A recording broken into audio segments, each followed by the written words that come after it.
मेरे प्यारे सभी विद्यार्थियों को सुप्रभातम। अपन फर्स्ट चैप्टर पढ़ रहे हैं विद्युत आवेश एवं क्षेत्र। इसमें कल अपन ने चर्चा की थी विद्युत द्विध्रुव एवं द्विध्रुव आघूर्ण। एक बार फिर से उनको रिपीट करते हैं। विद्युत द्विध्रुव क्या था? डेफिनेशन अपन ने पढ़ी कि कोई दो समान परिमाण और विपरीत प्रकृति के आवेश, एक प्लस क्यू है तो एक माइनस क्यू, परिमाण समान है प्रकृति विपरीत है, अत्यल्प दूरी पर स्थित हों। अपन ने मान ली कि वो है 12। तो ये जो निकाय बना, ये निकाय विद्युत द्विध्रुव होगा। अब इस निकाय के एक आवेश का परिणाम और इनके मध्य की दूरी का गुणनफल किसके तुल्य है? विद्युत द्विध्रुव आघूर्ण के। और विद्युत द्विध्रुव आघूर्ण एक सदिश राशि थी जिसकी दिशा सदैव ऋण आवेश से धन आवेश की ओर होती है। ये अपन कल पढ़ चुके हैं। इसका मात्रक पढ़ा था। मात्रक इसका होता है कूलम इनटू मीटर। इससे आगे इसकी कुछ एप्लीकेशंस हैं विद्युत क्षेत्र की। तो विद्युत द्विध्रुव के कारण विद्युत क्षेत्र की तीव्रता अपने को ज्ञात करनी है। तो विद्युत द्विध्रुव जिसमें दो आवेश हैं, इसी कारण किसी भी बिंदु पर अपन विद्युत क्षेत्र की तीव्रता की बात करेंगे। तो कल पढ़ा था कि विद्युत द्विध्रुव की एक होती है अक्ष और एक होती है निरक्ष। तो दोनों आवेशों को मिलाने वाली जो रेखा थी उसको अपन ने अक्ष कहा था। ये इसका केंद्र बिंदु O है। केंद्र बिंदु O से गुजरने वाली और अक्ष के लंबवत एक रेखा थी जिसे अपन ने निरक्ष कहा था।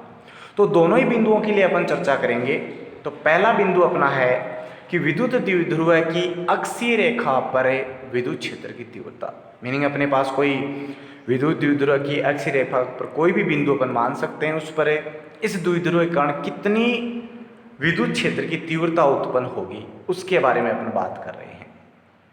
तो इसके लिए अपन ने माना, जो अपन मानते आ रहे हैं कि 2L लंबाई, ये 2L लंबाई अपन ने अपनी सहूलियत के लिए मानी है। तो माना कि 2L लंबाई का कोई विद्युत द्विध्रुव AB है। यहाँ पे अपन ड्रॉ कर सकते हैं कि A बिंदु और ये एक विद्युत द्विध्रुव हो गया AB। विद्युत द्विध्रुव है तो एक माइनस क्यू आवेश है तो दूसरा होगा प्लस क्यू। द्विध्रुव का केंद्र ये मान लिया O है, से स्मॉल r दूरी पर। अब इसकी ये अक्ष है, ये इधर से लेकर इधर तक हो सकती है आगे। तो इस अक्ष पर मैंने इस अक्ष को इस साइड में थोड़ा बढ़ा दिया है ये।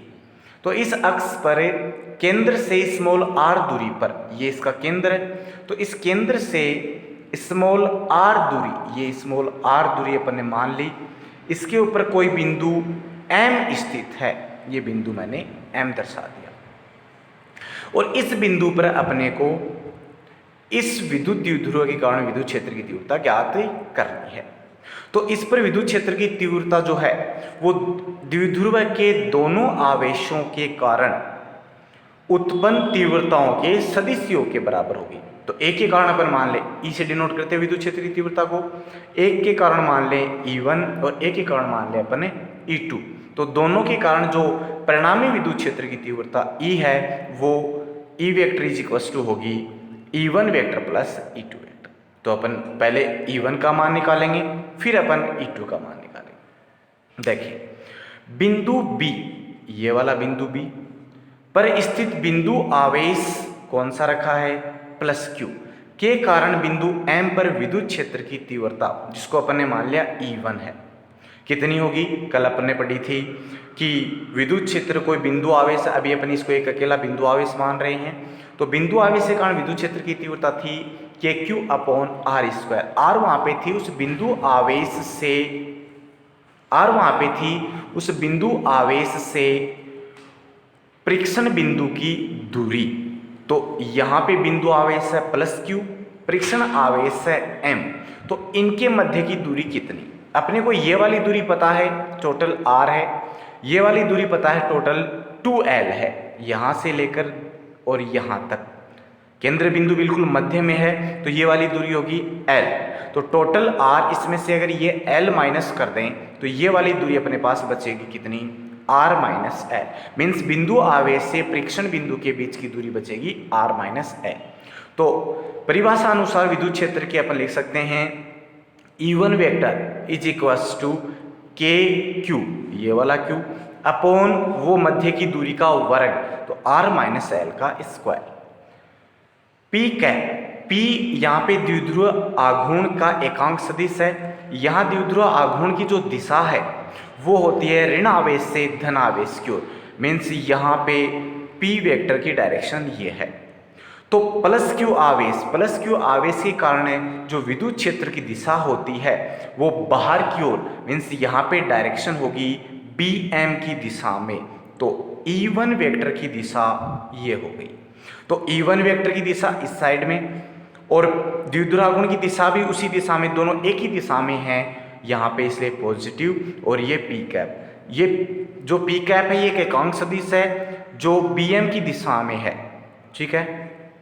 ठीक इसी प्रकार बिंदु A पर कोई दूसरा आवेश है, बिंदु आवेश माइनस Q, इसके कारण बिंदु M पर विद्युत क्षेत्र की तीव्रता कितनी होगी, ये E2 वेक्टर मान लिया अपन ने। तो E2 vector is equals to हो जाएगा KQ। अब की बार अपने को ये वाली दूरी चाहिए A से लेकर M तक। तो 20 O से लेकर M तक की दूरी पता है, R मानी है। ये वाली टोटल दूरी 2L थी, तो मध्य बिंदु से ये वाली दूरी हो गई L। तो L ये और R ये दूरी, तो टोटल A से लेकर M तक की दूरी हो गई L plus R, R plus L का होल स्क्वायर। सदिश रूप है तो एकांक सदिश। अब यहाँ पे माइनस लगाया है, ऋणात्मक चिन्ह क्या दर्शाएगा, देखें यहाँ ऋणावेश है तो ऋणावेश के लिए विद्युत क्षेत्र की जो तीव्रता की दिशा होती है वो आवेश की ओर होती है।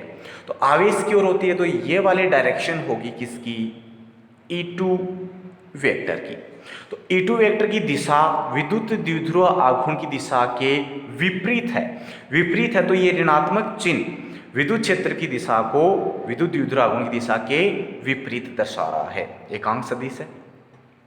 तो इन दोनों से परिणामी अब क्या होगा, तो परिणामी इसके अनुसार अपन लिख सकते हैं कि बिंदु M पर, ये बिंदु M माना अपन ने, तो बिंदु M पर परिणामी विद्युत क्षेत्र की तीव्रता सदिश रूप है।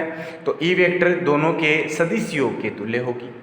1 व 2 से मान यहाँ रखें, आप रखेंगे तो KQ R माइनस L। यहाँ पे अपन ये देखें कि जो विद्युत क्षेत्र की तीव्रता होती है, कल अपने फॉर्मूला लिखा था E इज इक्वल टू था KQ upon R square. Means दूरी पर निर्भर करेगी। अगर दूरी अधिक है बिंदु आवेश से परीक्षण बिंदु की तो इसका मान कम, और अगर दूरी कम है तो इसका मान ज्यादा। अभी अपने डायग्राम में देखा था कि BM का मान AM से कम था। तो BM का मान AM से कम होने की स्थिति में जो बिंदु B पर बिंदु आवेश है उसके लिए विद्युत क्षेत्र की तीव्रता का मान अधिक होगा। तो ये अपने वैसे ही लिखा है, ये अधिक है और ये कम है।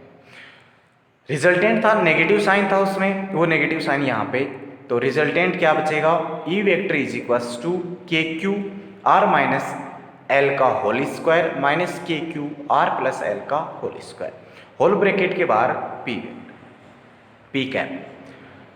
एलसीएम ले लिया, एलसीएम लेने के बाद अपने इसको सोल्व किया तो ये अपने को टर्म मिलेगी E vector is equals to KQ R plus L का whole square minus R minus L का होल स्क्वायर। एलसीएम में आया था R माइनस L का whole square R plus L का होल स्क्वायर P। ये फॉर्मूला है सिंपल जो अपन पहले पढ़ चुके हैं छोटी क्लासों में, A माइनस बी का whole square A plus B का होल स्क्वायर, जो कि बनता है A square minus B square का होल स्क्वायर। तो यही लिखा अपन ने, A square minus B square का होल स्क्वायर। इनको अपन ने ओपन कर लिया है, तो A प्लस बी के होल स्क्वायर और A माइनस बी के होल स्क्वायर से ये टर्म्स ओपन हो गई कुछ इस प्रकार से। यहाँ पे आर स्क्वायर से कैंसिल आउट, एक पॉजिटिव है एक negative, L square minus L square से, तो परिणामी अपने पास बचता है E vector is equals to K Q और 2RL plus 2RL 4RL upon में R square minus L square का होल स्क्वायर पी का। हम जानते हैं अभी पढ़ा था कि द्विध्रुव आघूर्ण जो है वो P vector is equal to होता है एक आवेश और दोनों आवेशों के मध्य की दूरी का गुणनफल।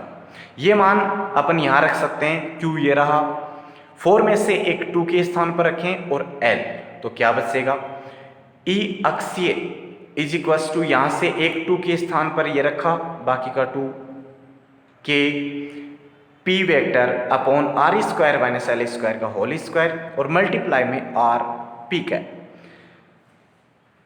चूंकि अपने डेफिनेशन बताई थी द्विध्रुव की डेफिनेशन में था कि दोनों आवेश अत्यल्प दूरी पर हैं, तो जब दोनों अत्यल्प हैं तो उनकी आधी दूरी और भी कम होगी परीक्षण बिंदु से दूरी का, मीन्स L जो है वो R की तुलना में बहुत कम है। तो जब इस होल ब्रैकेट को अपन ओपन करते हैं तो इस L की जो उच्च घातें हैं वो R की उच्च घातों की तुलना में और भी कम होंगी, इसलिए L की उच्च घातों को नगण्य मानकर छोड़ा जा सकता है। तो अपने पास परिणामी बचेगा E अक्षीय सदिश रूप में is equals to 2k P vector R upon R की पावर 4 P का। एक R से एक R कैंसिल आउट, तो अपने पास बचता है E अक्षीय is equals to 2kp vector upon R cube P का। ये जो व्यंजक है ये द्विध्रुव के किसी अक्षीय बिंदु पर विद्युत क्षेत्र की तीव्रता को दर्शाता है। और यहाँ से अपन कह सकते हैं कि दूरी के साथ कैसे परिवर्तित होगा, तो दूरी के साथ में दूरी की तृतीय घात के व्युत्क्रमानुपाती होता है। और यहाँ से अपन इसका ग्राफ भी ड्रॉ कर सकते हैं। तो E विद्युत क्षेत्र की तीव्रता और दूरी के मध्य ग्राफ कुछ इस प्रकार प्राप्त होता है।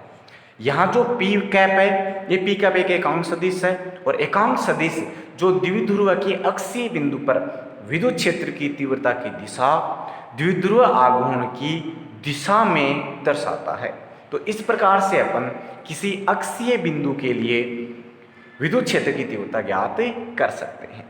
दूसरा अपना बिंदु होगा निरक्षीय।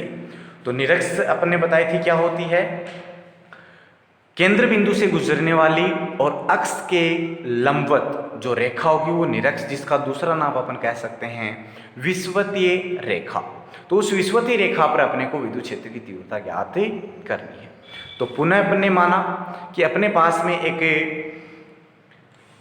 द्विध्रुव है जिसकी लंबाई है 2L। तो 2L लंबाई का एक विद्युत द्विध्रुव AB ये अपन ने मान रखा है, ये रहा। तो एक होगा -q, एक होगा +q आवेश, दोनों के मध्य की दूरी 2 है। ये इसका केंद्र बिंदु से गुजरने वाली ये अक्ष के लंबवत जो रेखा वो निरक्ष है। इस निरक्ष पर कोई बिंदु मान लिया M रखा हुआ है, तो इस M बिंदु पर विद्युत क्षेत्र की तीव्रता निकालनी है। परिणामी दोनों के कारण क्या होगी, वही कि परिणामी जो विद्युत क्षेत्र की तीव्रता की है वो दोनों आवेशों के कारण उत्पन्न तीव्रता के सदिश योग के तुल्य होगी। तो इसके लिए पहले अपन दोनों के कारण भिन्न भिन्न प्रकार से विद्युत क्षेत्र की तीव्रता को डिराइव करेंगे, फिर अपन उसके बारे में बात करेंगे। तो सर्वप्रथम बिंदु B, ये वाला बिंदु B जिस पर +q बिंदु आवेश स्थित है के कारण बिंदु M पर विद्युत क्षेत्र की तीव्रता, उसके लिए अपने को क्या चाहिए, एक उस बिंदु आवेश का मान और एक बिंदु आवेश से उस परीक्षण बिंदु के मध्य की दूरी निकालनी है। तो यहाँ पे BOM एक समकोण त्रिभुज बन रहा है जिसमें ये एंगल अपन ने मान लिया थीटा है, ये एंगल है 90। तो ये समकोण त्रिभुज का ये क्या हो गया कर्ण, ये क्या हो गया आधार और ये हो गया लंब। तो पाइथागोरस प्रमेय से कर्ण का स्क्वायर बराबर होता है आधार का स्क्वायर प्लस लंब का स्क्वायर। तो कर्ण बराबर क्या हो जाएगा, कर्ण बराबर हो जाएगा ये L और ये R, तो ये बचता है R square plus L square. कर्ण निकालना है तो इसकी पावर आ जाएगी 1/2।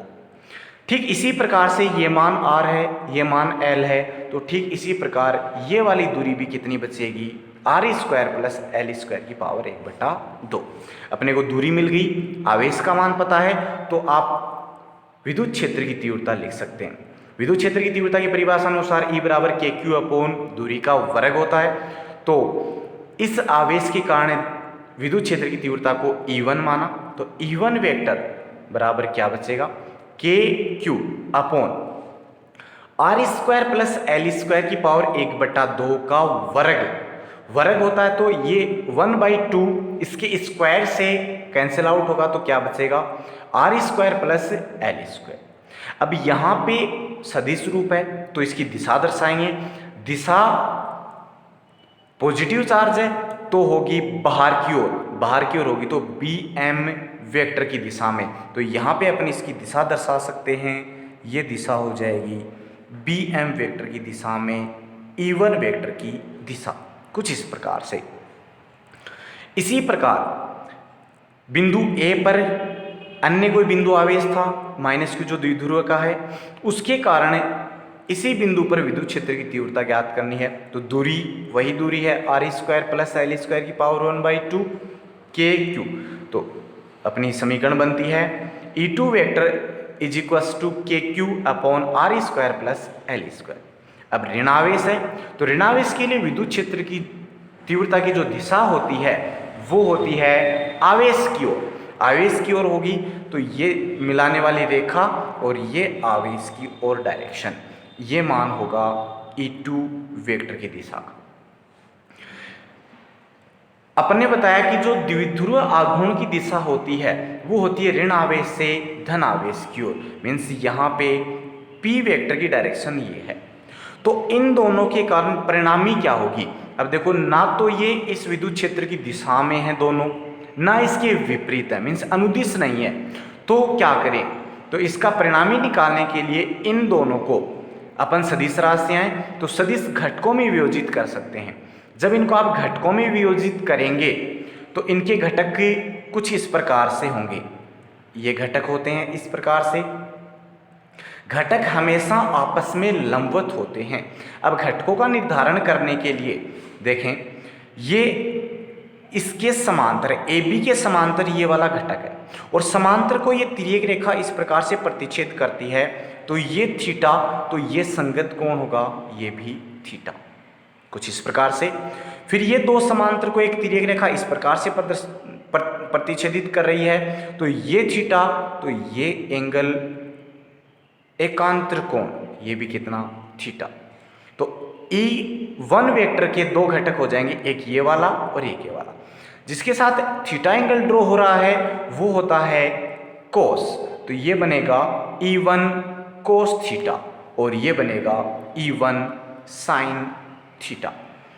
ठीक उसी प्रकार E2 वेक्टर को घटकों में विभाजित करें तो एक घटक ये और दूसरा घटक इसके लंबवत, कुछ इस प्रकार से। सिमिलरली थीटा इसके साथ ड्रॉ हो रहा है तो ये बनेगा E2 कोस थीटा और ये बनेगा E2 साइन थीटा।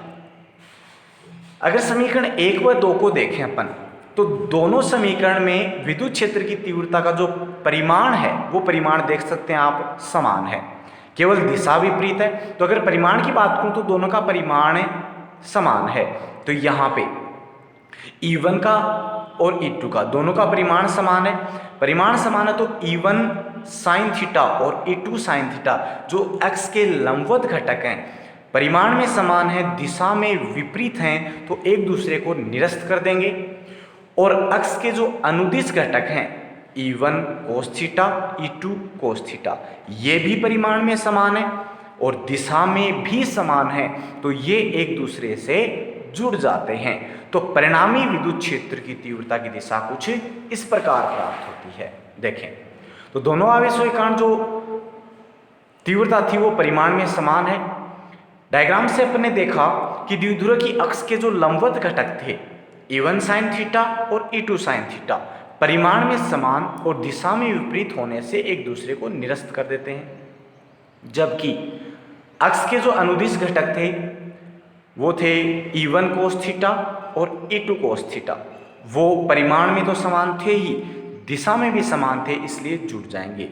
तो सदिश योग नियम से बिंदु M पर परिणामी विद्युत क्षेत्र की तीव्रता E निरक्षीय साइन थीटा कैंसिल आउट हो गए तो रिजल्टेंट परिणामी बचा E1 cos theta plus E2 cos theta minus P cap. यहाँ पे ऋणात्मक चिन्ह क्यों आया? यहाँ पे देखें कि परिणामी की दिशा इस दिशा में प्राप्त हुई है और द्विध्रुव आघूर्ण की दिशा इस दिशा में है। मीन्स परिणामी विद्युत क्षेत्र की तीव्रता की दिशा द्विध्रुव आघूर्ण की दिशा के विपरीत है और विपरीत दिशा को ही यह ऋणात्मक चिन्ह प्रदर्शित करता है। तो अपन कह सकते हैं कि यहाँ ऋणात्मक चिन्ह जो है वो विद्युत क्षेत्र की तीव्रता की दिशा को द्विध्रुव आघूर्ण की दिशा के विपरीत दर्शाता है। अभी बताया कि E1 और E2 का परिमाण समान है। परिमाण समान है तो अपन यहाँ पे इसकी वैल्यू पुट कर सकते हैं। तो आप इसको लिखेंगे E निरक्षीय is equals to 2E1 cos theta minus P. E1 की वैल्यू आप भली भांति जानते हैं समीकरण 1 से, और cos थीटा अपन डायग्राम से लिखेंगे। तो डायग्राम से cos थीटा लिखेंगे तो चाहे तो आप AOM या फिर BOM किसी भी त्रिभुज से लिख सकते हैं। समकोण त्रिभुज है तो cos थीटा बराबर क्या होता है? आधार बटे करण। तो ये cos थीटा चाहे आप इस त्रिभुज से निकाल लें चाहे आप इस त्रिभुज से निकाल लें। तो मान लिया कि AOM त्रिभुज से निकाल रहे हैं तो इसका आधार ये टोटल 2L थी तो ये L, और करण अपने पास में ये होगा R² प्लस L² की पावर 1/2। तो cos थीटा अपने पास क्या आता है? cos थीटा आता है L अपॉन में R² प्लस L² की पावर 1/2। तो cos थीटा की वैल्यू यहाँ से पुट करेंगे, E1 की वैल्यू समीकरण 1 से पुट करेंगे तो क्या मिला? E निरक्षीय इज इक्वल्स टू ये 2 मल्टीप्लाई E1 के Q upon R² plus L², फिर cos थीटा की value L upon R² plus L² की पावर 1/2 माइनस पी कैप। पुनः अपन जानते हैं कि द्विध्रुव आघूर्ण जो होता है वो P vector is equals to क्या होता है? एक आवेश का परिमाण और दोनों के मध्य की दूरी का गुणनफल। तो Q इंटू 2L, तो ये रहा Q और ये रहा 2L। इसकी जगह आप P वेक्टर रख सकते हैं। अपॉन में है R² प्लस L² की पावर 1 और 1/2, और हम जानते हैं कि जब आधार समान हो तो घातें जुड़ जाती हैं। तो यहाँ पे पावर 1 है, यहाँ पे आधी है। अगर अपन योग करते हैं तो पावर हो जाएगी 3/2। तो E निरक्षीय इज इक्वल्स टू बनता है KP, अपने द्विध्रुव आघूर्ण पुट कर दिया, R² प्लस L² की पावर 3/2 और माइनस का P कैप। पुनः अपने पढ़ा कि जो द्विध्रुव होता है उस द्विध्रुव में आवेशों के मध्य की जो दूरी होती है वो अल्प होती है। मीन्स L जो है वो लेस देन होगी R। तो इस समीकरण में जो अपने अभी पढ़ी है, इस समीकरण में इसकी उच्च घातें पुनः R की उच्च घातों की तुलना में बहुत कम होंगी, इसलिए उन्हें नगण्य मानकर छोड़ा जा सकता है। तो नेक्स्ट अपने पास बचेगा E निरक्षीय is equals to KP vector upon R³ और माइनस P का। यहाँ से भी अपन देख सकते हैं कि निरक्षीय बिंदु के लिए भी जो विद्युत क्षेत्र की तीव्रता है वो दूरी के साथ उसी प्रकार परिवर्तित होती है जिस प्रकार से अक्षीय बिंदु के लिए परिवर्तित हो रही थी। तो E निरक्षीय व्युत्क्रमानुपाती दूरी के तृतीय घात के, तो इसका ग्राफ भी ठीक उसी प्रकार से प्राप्त होता है। यहाँ पर भी आप देख सकते हैं कि माइनस पी कैप, तो पी कैप तो एकांक सदिश है। यहाँ ऋणात्मक चिन्ह जो है वो क्या दर्शाता है? वो दर्शाता है कि निरक्षीय बिंदु पर विद्युत क्षेत्र की तीव्रता की दिशा को द्विध्रुव आघूर्ण की दिशा के विपरीत दर्शाता है। ये अपन पहले बता चुके हैं। तो ये अपना डेरिवेशन है किसी निरक्षीय बिंदु या कह सकते हो विषुवतीय बिंदु पर द्विध्रुव के कारण परिणामी विद्युत क्षेत्र की तीव्रता। अब देखें, अभी अपन ने पढ़ा था कि जो अक्षीय बिंदु है ये E अक्षीय इज इक्वल्स टू था 2KP अपॉन R³, और अभी भी पढ़ा है E निरक्षीय is equals to KP upon R³। तो इस KP अपॉन R³ के स्थान पर आप लिख सकते हैं E निरक्षीय। तो समीकरण अपने पास क्या बनती है कि E अक्षीय इज इक्वल्स टू 2e निरक्षीय। यही लिखा है अपन ने कि स्पष्ट है कि E अक्षीय इज इक्वल्स टू 2e निरक्षीय। इसका मीनिंग क्या है? इसका मीनिंग ये है कि यदि कोई विद्युत द्विध्रुव है, उसके केंद्र से समान दूरी पर कोई बिंदु है जो अक्षीय है या निरक्षीय, दोनों स्थितियों में दूरी का मान समान है, तो समान दूरी होने की स्थिति में अक्षीय बिंदु पर विद्युत क्षेत्र की तीव्रता निरक्षीय बिंदु पर विद्युत क्षेत्र की तीव्रता का 2 गुना होती है। तो ये 2 महत्वपूर्ण टॉपिक थे जिनकी अपन ने आज चर्चा की है। कल एक लास्ट टॉपिक इसका बचा, उसकी चर्चा करेंगे। साथ ही इसके कुछ आपके जो डाउट्स थे न्यूमेरिकल वैल्यूज के, उनके बारे में अपन कल चर्चा करेंगे। धन्यवाद।